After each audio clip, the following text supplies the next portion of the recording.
Today's video, I wanted to focus on Proverbs a little bit.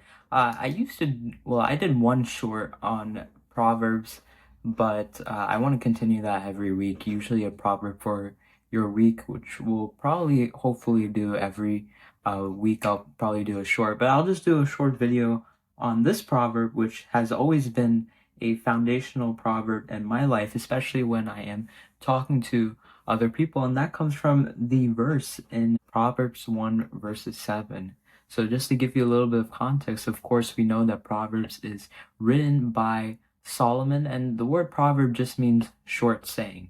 So you have the short sayings of Solomon, who is the wisest man that has ever lived.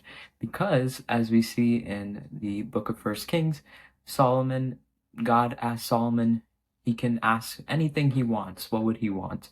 And Solomon asked for wisdom to lead the kingdom that God has given him. Instead of asking for money or riches or fame, he asked for wisdom. And so with a lot of Solomon's wisdom, the goal of this book is to help the person succeed in life. And so if you want to succeed in life, read Proverbs. A lot of good wisdom is seen here. But this proverb is foundational because it sets the theme for all the other proverbs, all the other short sayings that are to come by Solomon. And so this is how verse 7 reads. And I don't have to give much context into the book because, again, these are short sayings. So there's not really, it's not like a letter where you have to go to the last chapter to know the next chapter. These are just short sayings that come. And so this is what verse 7 reads. The fear of Yahweh is the beginning of knowledge. Ignorant fools despise wisdom and discipline. Really short verse, but what does this tell us? That the fear of the Lord is the beginning of knowledge. What does that mean? That by fearing God, that is how you can know anything, have true knowledge to begin with. So many people today have smart atheist scholars, so many smart non-believers, but we can tell them that you don't really have true knowledge because true knowledge starts where? The fear of the Lord. The fear of the Lord is the beginning of knowledge or wisdom. In order to know anything to begin with, you need God to do that.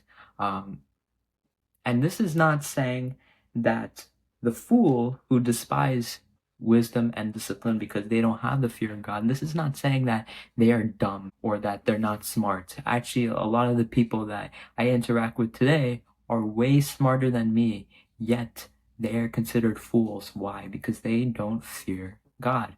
But what does the fear of Yahweh, what does the fear of the Lord mean?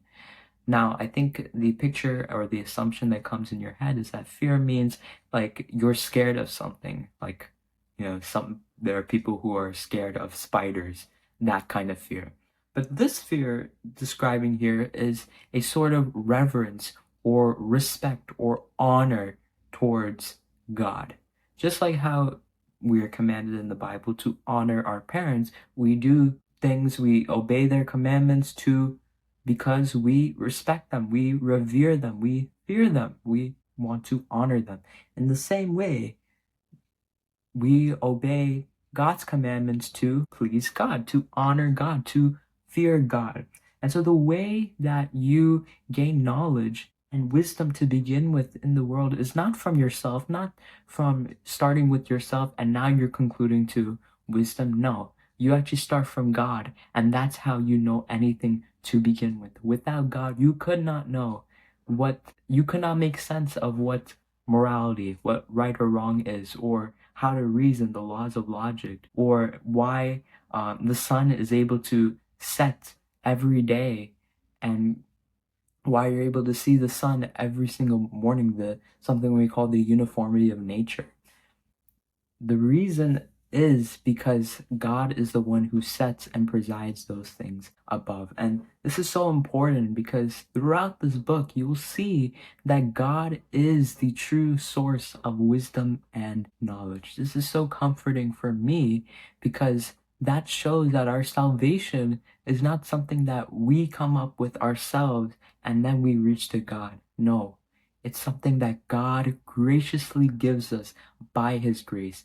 If the way to heaven was like a test for your IQ to measure how smart you are, I would fail that because I'm not smart at all. I'm not a smart person. But it is by God's grace, his unmerited favor and love, that he has saved me and saved many more Christians right now, in the past, and many more to come in the future. And so I hope this video was an encouragement to show that there are still people out there, maybe you have friends, who are way smarter, yet they are considered fools because they despise the true God and they do not fear him. And so the prayer is that maybe your unbelieving friends or unbelievers out there will be opened, and the blinders of their eyes, what's blinding them, will be open. And like how for Paul, scales from his eyes fell, I pray that will happen